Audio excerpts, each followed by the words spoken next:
Γεια σας, είμαι ο Καλώς τον Λεζέντζος. φίλο μου. Καλησπέρα. Ήθελα να σας κάνω κάποιες ερωτήσεις όσον αφορά για τη Χούντα. Την περίοδο της Χούντας, ποια ήταν η ηλικία σας? Την περίοδο της Χούντας, τι ήταν η Κυψιά, Ποια ήταν η ηλικία σας? η ηλικία μου. Δεν ακούω καλά και θα με συγχωρέσουν, μου τα λέει δυνατά. Ναι.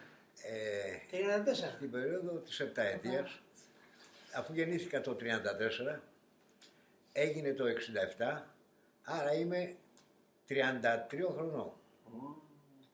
33 χρόνια, μάλιστα. 33, Έλληνα και Έδαινα. Προϊστάμενος προμηθειός στη Νεά. Την περίοδο της Χούντας, ποια ήταν η οικογενειακή σας κατάσταση? Παντρεμένος με 2 παιδιά. Την περίοδο της Χούντας, σε ποιο μέρος της Ελλάδας ζούσατε εκείνη την περίοδο και ποια ήταν η οικονομική σας κατάσταση? Τώρα δεν άκουσα τι είπα. Είπα δυνατά γιατί δεν ακούω. Το επαναλαμβάνω. Την περίοδο της Χούντας, σε ποιο μέρος της Ελλάδας ζούσατε εκείνη την περίοδο και Αυτή. ποια ήταν η οικονομική σας κατάσταση? Ζούσα στην μέση στην Αθήνα μας. Τα γραφεία ήταν στο Παράδεισο, εκεί που είναι το εκθεσιακό κέντρο, το Ραχέλ Εξπό. Ήταν τα γραφεία τότε του ΕΚΤΕΛ. Προτού γίνει ΕΑΣ, ονομαζόταν ο κλάδος της συγκοινωνίας ΕΚΤΕΛ. Και εκεί ακριβώς μας βρήκε. Μας τοποθέτησαν τα παιδιά των λεωφοριούχων σε κέραιες θέσεις, είτε στις προμήθειες, στο οικονομικό, στο ασφαλιστικό, παντού, γιατί νομίζαν ότι έχουν βάλει ανθρώπους εμπιστοσύνης. Ωραία. Με ποιους τρόπους και πώς αντιληφθήκατε την αλλαγή στο Σύνταγμα και τον ερχομό της Χούντας? Καταρχάς, ζούσαμε σε μια περίοδο που μέσα στη Βουλή ευλαστημούσαν ακόμα και τα θεία οι βουλευτές. Οπότε, όταν ακούστηκε ότι κατέλαβαν την εξουσία οι στρατιωτικοί, οι άνθρωποι που σέβονται τα θεία ανακουφίστηκαν. Ωραία. Αλλαγές στην καθημερινότητά σας. Πώς λειτουργήσε η έλλειψη της δημοκρατίας και ο φόβος?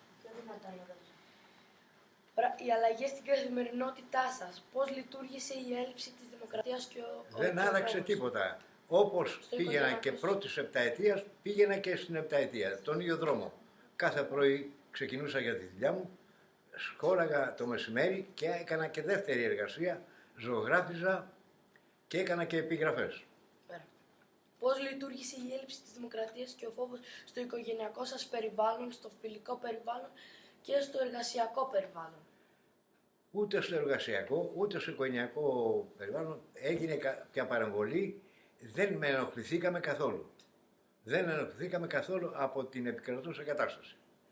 Με ποιους τρόπους αντιμετωπίσατε τις βίαιες αυτές αλλαγές στο πολιτικοινωνικό σύστημα της χώρας? Είπα προηγουμένως, με μία ανακούφιση, διότι είχαν πάρει τον κάτω δρόμο όλοι οι βουλευτές, βριζόντουσαν μεταξύ τους και παίζανε και μπουνιές μέσα στη Βουλή.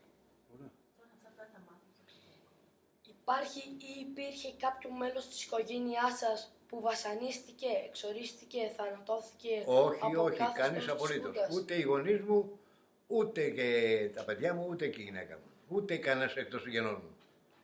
Γνωρίζετε ανθρώπους που τους ασκήθηκε βία από το καθεστώς αυτό, συγγενείς Όχι. ή φίλους? Δεν γνώρισα ποτέ ανθρώπους που να έχουν υποστεί βία εξαιτίας του καθεστώτος των στρατιωτικών. Τι θυμόσαστε σχετικά με την ελευθερία έκφρασης τα χρόνια αυτά?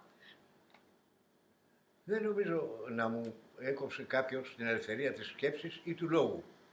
Πάντα μιλούσα ελεύθερα και δεν νομίζω να μου έγινε παρατήρηση ποτέ γιατί μιλάς έτσι.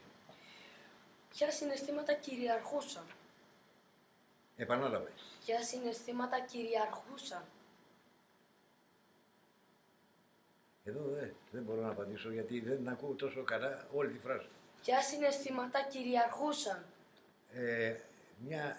Καταρχάς, το συναίσθημα της ηρεμίας, της ησυχίας, ότι δεν θα με πειράξει κάποιος χωρίς να υπάρχει πολύ σοβαρό λόγος. Υπάρχει μια ασφάλεια, νιώθαμε μια ασφάλεια. Μάλιστα. Με ποιους τρόπους καταφέρατε να επιβιώσετε και να αντιμετωπίσετε αυτή την κατάσταση τα χρόνια της δικτατορίας?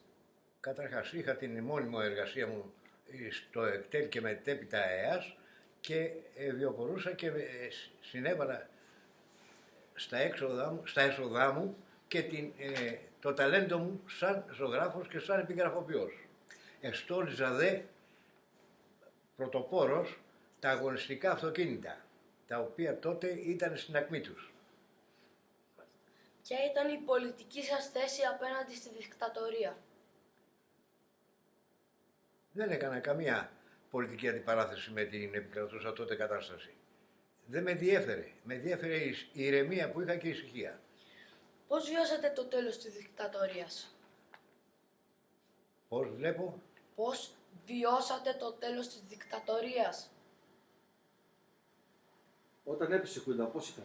Ναι, εδώ θα απαντήσω ότι έληξε η θητεία τους και έπρεπε να έρθουν ισχυροί και τίμιοι πολιτικοί να κάνουν τη διακυβέρνηση της χώρας μας, που απεδείχθη εκ των υστέρων ότι ήταν αντίθετη με τις απόψεις τους, η πολιτική μας. Ποια συναισθήματα ήταν τα κυρίαρχα?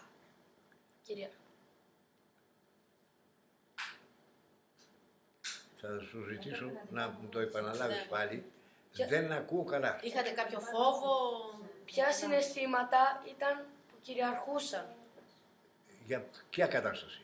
Σε εσάς, Πώς βιώσατε που όταν έπεσε η δικτατορία. Πώς έπεσε όταν έπεσε η δικτατορία?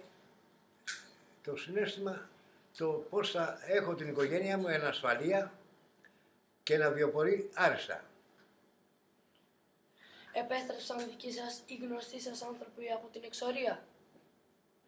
Είχατε ανθρώπους στην Όχι, όχι, εξορία? δεν είχε. Όχι, ποτέ, μα ποτέ. Ήμουν αγαπητός από όλους, πάντα. Περιγράψατε γεγονότα και στιγμές που έμειναν ανεξίτηλα στη μνήμη σας? Δεν έχω τίποτα γεγονότα. Το μόνο πράγμα που θυμάμαι είναι το 1973, επειδή τα γραφεία της ΕΑΣ τότε ήταν στην οδό Καποδιστρίου, άκουγα από τα μεγάφωνα του Πολυτεχνείου το εδώ Πολυτεχνείο, ψωμί, παιδεία, ελευθερία. Κάποιοι κάναν εράνους για να τροφοδοτήσουν με αναψυκτικά και σάντουιτς τους εγκλήστους εν το Πολυτεχνείο, αλλά με τη μαρτυρία κι άλλων συναδέλφων μου βρίσκαμε ότι δεν φτάνουν στον προορισμό τους. Περιγράψτε γεγονότα που άλλαξαν τη ζωή σας σε σχέση με την περίοδο της Χούντας. Δεν άλλαξε τίποτα. Η ίδια παιδεία, η ίδια συνθήκη ζωής ήταν και τότε. Για ποιους λόγους οδηγήθηκε η χώρα σε δικτατορία? Είπα προηγουμένως ότι μέσα στο κοινοβούλιο γινόταν το έλα να δεις, το σώσε. Αλληλοβριζόντουσαν οι παρατάξεις, σηκωνόντουσαν, πέσανε ξύλο μέσα στη Βουλή. Και τότε επενέβησαν οι συνταγματάρχοι. Ποιοι οδήγησαν τη χώρα στην έξοδο από την περίοδο? Και την οδήγησαν. Μάλλον οι από ορισμένους πολιτικούς καθοδηγούμενοι νέοι μας που κλειστήκαν στη νομική σχολή και στο Πολυτεχνείο, που φωνάξανε κάτω η Χούντα. Ήταν η εκκίνηση της ανατροπής της επταετίας. Τι πρέπει να μάθουμε από αυτή την περίοδο? Πρώτα απ' όλα να σεβόμαστε τους νόμους. Δεύτερον, να μην πειράξουμε τον πλησίο μας. Ό,τι και αν πιστεύει αυτός, ό,τι και να κάνει. Δεν θα πειράξουμε από τότε που πιστεύουμε, αφού σεβόμενοι τους νόμους. Πώς πρέπει να προφυλάξουμε τη δημοκρατία? Η δημοκρατία φυλάσσεται όταν τηρούνται οι νόμοι, αλλά να είναι νόμοι που έχουν επιρροή και γνησιότητα. Να είναι νόμοι με παρακλάδια και διάφορους παραγράφους που αναιρούν άρθρα των νόμων. Ποιοι είναι κατά τη γνώμη σας οι σύγχρονοι κίνδυνοι σε σχέση με την πολιτική πραγματικότητα των τελευταίων δεκαετιών? Εδώ θα σου απαντήσω ότι δεν έχει βρεθεί ο κατάλληλος άνθρωπος να μαζέψει τους χριστιανούς Έλληνες, να τους ενώσει και να πει αυτοί είμαστε. Πρέπει να εκλέξουμε έναν γνήσιο άνθρωπο που αγαπάει την Ελλάδα, πρώτα την Ελλάδα. Απεδείχθη από όλες τις κυβερνήσεις μετά το 1974 ότι μάλλον δεν αγαπούν την Ελλάδα. Αυτοί που μας κυβερνούν. Ευχαριστούμε πολύ.